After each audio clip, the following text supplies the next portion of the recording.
I've come out here at night again to tell another story. This could or could not be related to the Ouija board. Anyways, my cousin who had the trailer it burnt, that had the Ouija board, and we messed with it and stuff. She moved the trailer. It was a little bit over in. Oh, you can't see my finger much, but it was over in this area. Um, I have to get some light or something.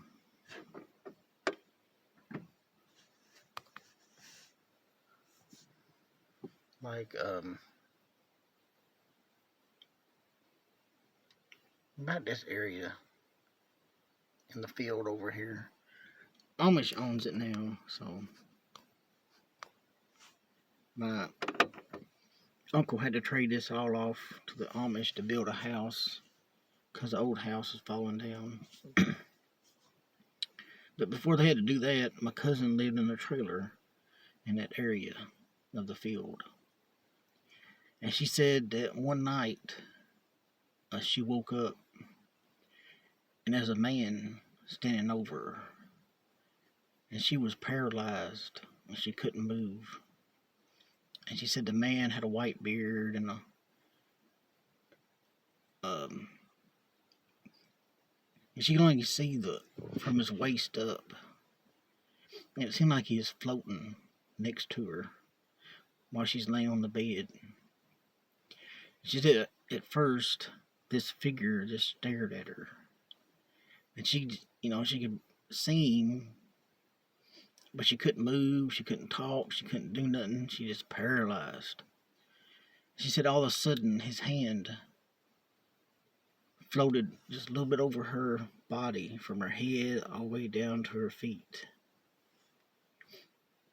And then it went back up from her feet all the way back up to her head. And for the longest time, she couldn't move, she couldn't talk, she couldn't say or do nothing. All she could do was lay there and watch this figure staring at her and just barely have his hand over her body. She said, then the figure disappeared, and she got up and she was all, creeped out about it and everything, and then she said a few days later, her young son that was living with her, I think he was around 2 or 3, was down the hallway in his room, and she said a figure that looked just like her son was standing in the hallway. And she said that the only difference was he had red eyes staring at her. So she knew it wasn't her son, but this, whatever it was, took the figure of her son. And she called his name and said it just giggled at her and ran off into a room. And she went down the hallway, to check on her son, and he was on the bed asleep. But whatever this was took a figure of a man first and just hovered over her, and she was paralyzed. And then a few days later, it took a figure or an image of her son and would play games with her like that. Which, we don't know if it was the spirit from the Ouija board or whatever it was, because it was in a different place, but it was, pretty close to where the house had burnt. But anyways, that's another story that could or could not be related to that Ouija board.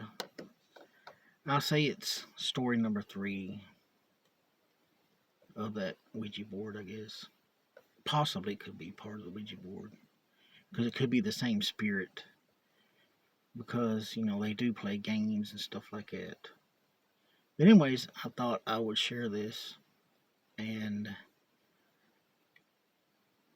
And there's more to come, and as soon as I can, get to another area and stuff, I was going to try to go back to Jim's old place and see if I can't go back in the back, if the Amish would let me, and show maybe area of some things that happened there. And if I can't, then I'll just tell the story, and then maybe I can get either close to the place, or maybe down there on the creek where I talked about what could be, what could have been the white thing trying to get me and my little brother to go up into the woods, or it could be another spirit. Who knows?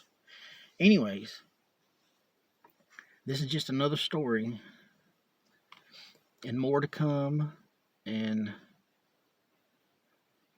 hopefully I can get to more places and tell more stuff. Anyways, I thought I would share this. Alright, I'll catch you in the next story.